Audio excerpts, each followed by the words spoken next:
Hi! Okay, so today we're going to talk about when you get your first professional job, or even after your couple of professional jobs, and you realise that some of the things that you do to fit in, I just can't think of a good way of saying it other than, I don't know, from the professional world to, what did you call it, Stella? From the slums to the city. From the slums to the city. That should be the title of this. Yeah, all of us kind of grew up middle class. Some of us grew up just wanting to make money. I just don't want to be poor. And what do you mean when you grow up, Francis? Not poor. That's what my answer was. And so there are some things that we've changed. And some things, even the way I speak, I think I changed the way I speak at work. When I first started, it was a whole different ballgame. Yeah. I would go into work and this is how I talk. Hello, my name's Liz. How are you? I'm not joking. My first job was in a Big Four, and you can imagine the environment. I was like, no. So literally, I was like, hi, how are you, etc. And then, hi, my name's Elizabeth. What area are you from? Oh, I'm from area called Stamford Hill. Don't know if you've heard about it. Do you know what? Oh, wait. Do you know? I'm not saying Tottenham. I'm not saying Hackney. No. Do you know what? No. They were like, oh, I haven't heard of Stamford Hill. I was like, oh, there's a lot of affluent Jewish people that live around that area. Yeah. That's what I used to say. I used to lie about the area that Do you know I'm from what? as well. The thing is, it's funny that you say that, innit? Because like, obviously, I use that same line. I must have got it from you. Do you know what I mean? Like, seeing you go into the workplace. So I used to be like, I never used to say I was from Tottenham. Never. I used to say, oh, I'm from Haringey. And then people would be like, whereabouts in Haringey? I'm like, why are you asking me whereabouts in Haringey? Doesn't matter. Haringey's got the rich I know, area but and the poor I'm area. like, Haringey. And then when they say, I'll be like, oh, near Stamford Hill. They're like, oh, because I did live near Stamford Hill. You think? And they're like, oh, okay. And it's just like, for a long time, I think for my From first... Tottenham. Yeah, but them times...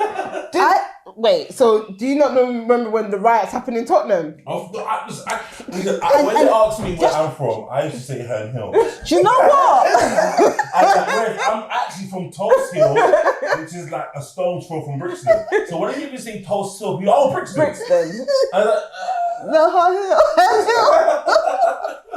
But that's the thing, like I feel like we all went through this kind of like transit, like we didn't understand how to transition, because before that you worked in retail and it was cool. Do you know what I mean? You worked in retail, everyone's from ends, and you yourself at work, right? Yeah. When you go into professional corporate world, you're like, oh my gosh, you have to code switch a bit. Do you know what I mean? A bit.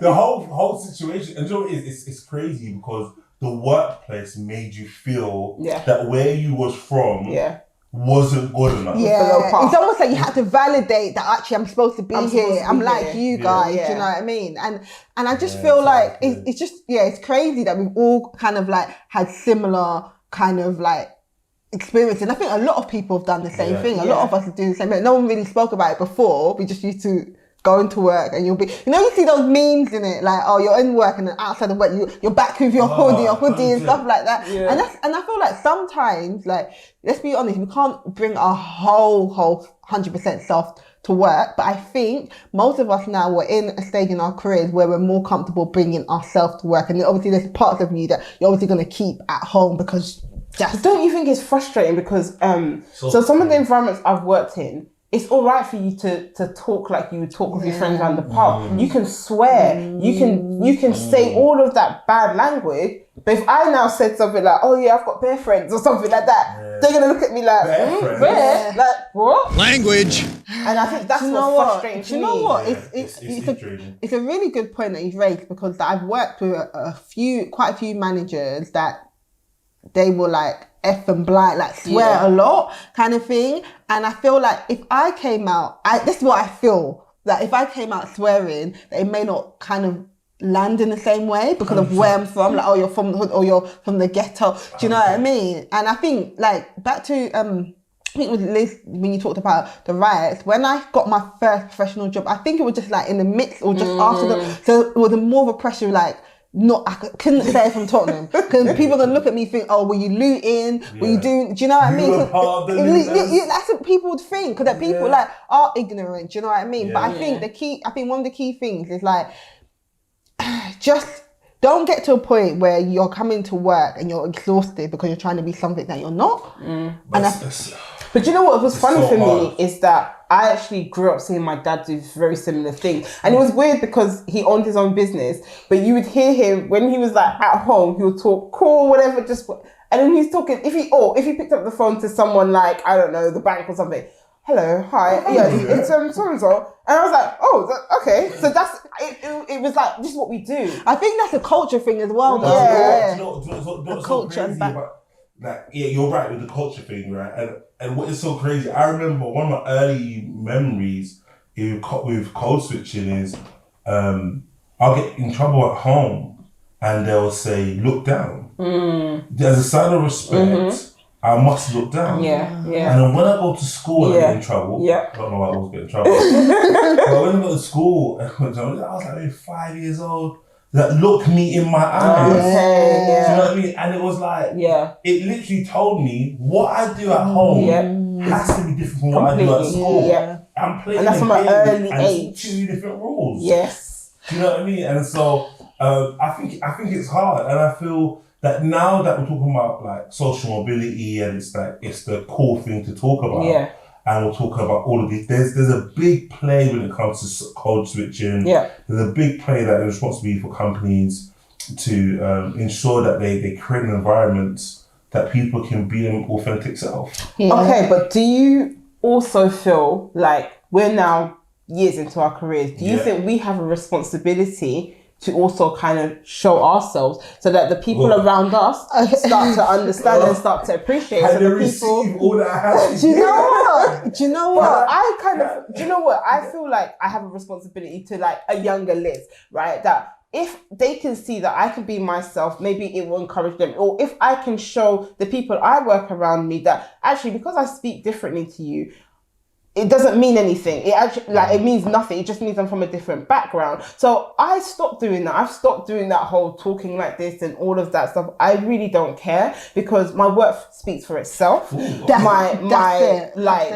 reputation speaks for itself. So regardless of if you like how I speak or not, I'm even going into boardrooms and I'm still talking the way that I talk because at the end of the day, you need to hear me and I'm being heard. But you might not get the fancy, all of that around it. But you know what? I need to be comfortable in my environment. You get the best from me if I'm comfortable, if I'm acting like Liz. And that's where you get the best from me. And that's why I kind of I don't care anymore. I'm just being me as far as I can be. Yeah. But I just feel that there is some sort of responsibility in us. Do you know what? I totally agree. It was funny because I was actually having this conversation with a colleague yesterday.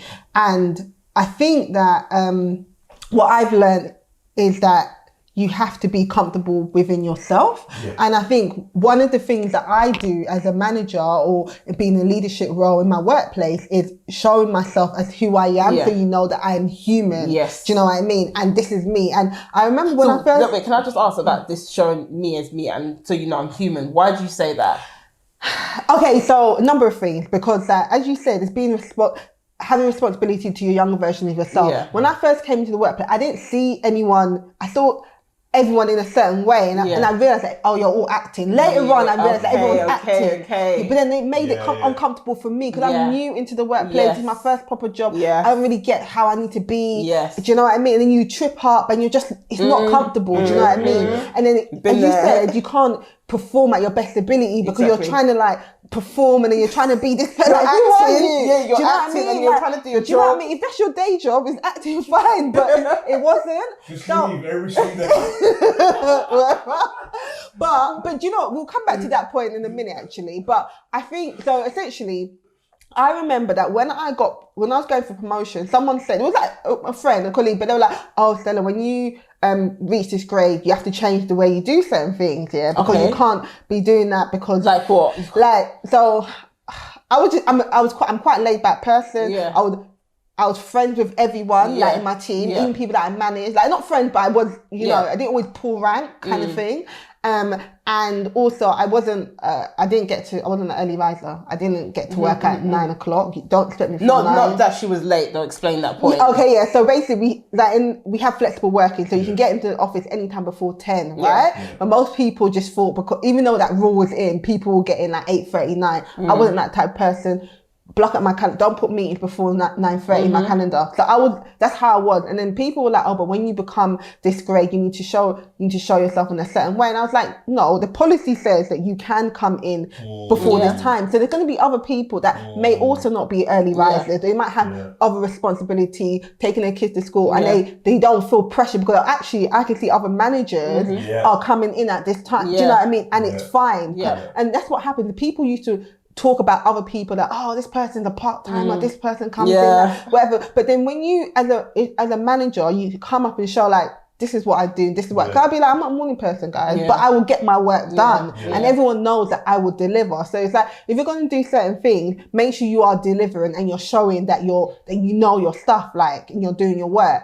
And I think it's really important because you don't realize who's looking at you. People are always looking at you, like the younger generation or junior colleagues or people that look like you. And they're thinking, oh, actually, I want to aspire to be that confident when I get to that grade. Like, I don't care what anyone says about me, but I know my work speaks for my work. So I think that's really important. And now that I'm like, as the years have gone on, I've just been myself. And I think what's helped me is that because that people know that, because people respect that I'm who I am, I get more out of my team. Do you know what I mean? Because you know, going back to your point of being human, for you that is, okay, Stella isn't an early riser. If I have to go in early, 8 o'clock or something, you're not going to get the best out of me. So I need to work within what works for me and be authentic to yourself, right? Exactly.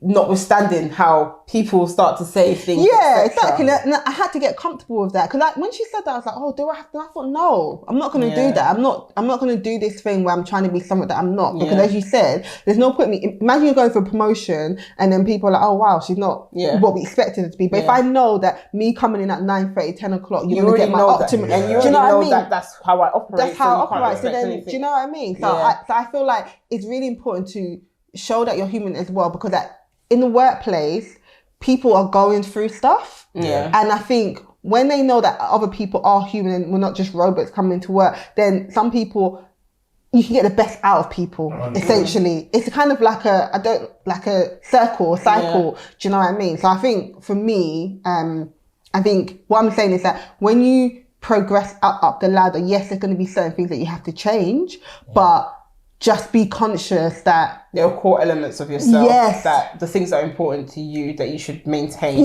so you can work effectively. Yeah, exactly. And I think for me, it's on that kind of core elements of yourself. Me having to talk, because I did it really early in my career, I knew how tiring it was.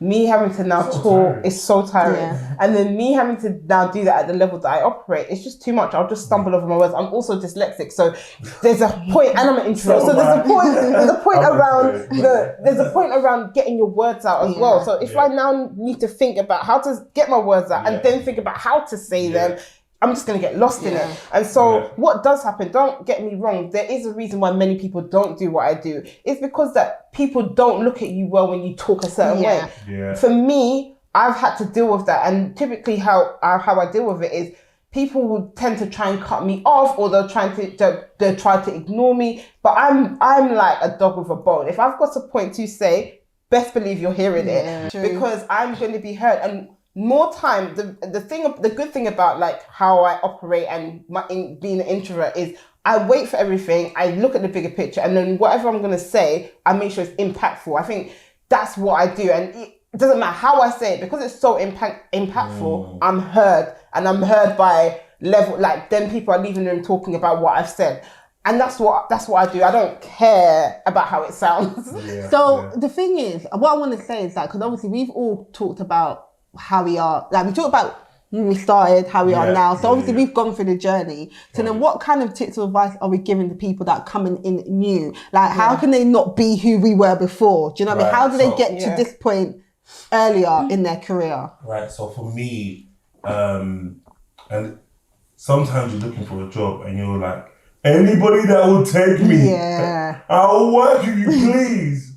And it's like, understand that sometimes those companies don't deserve you.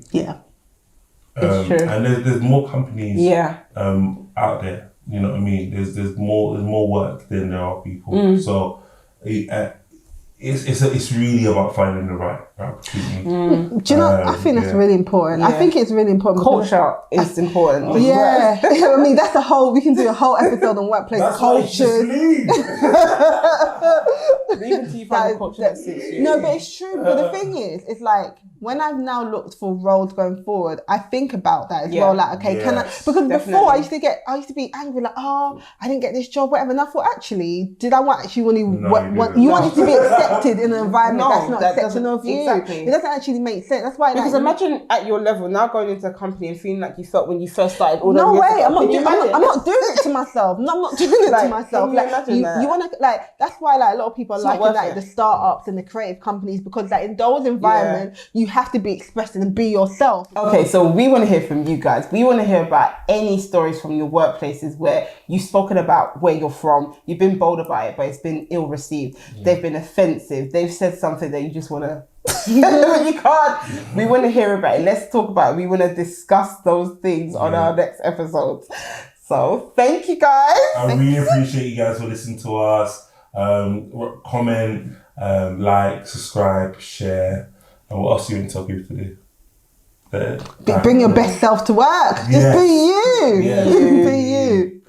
All right. Take care, everybody. Bye.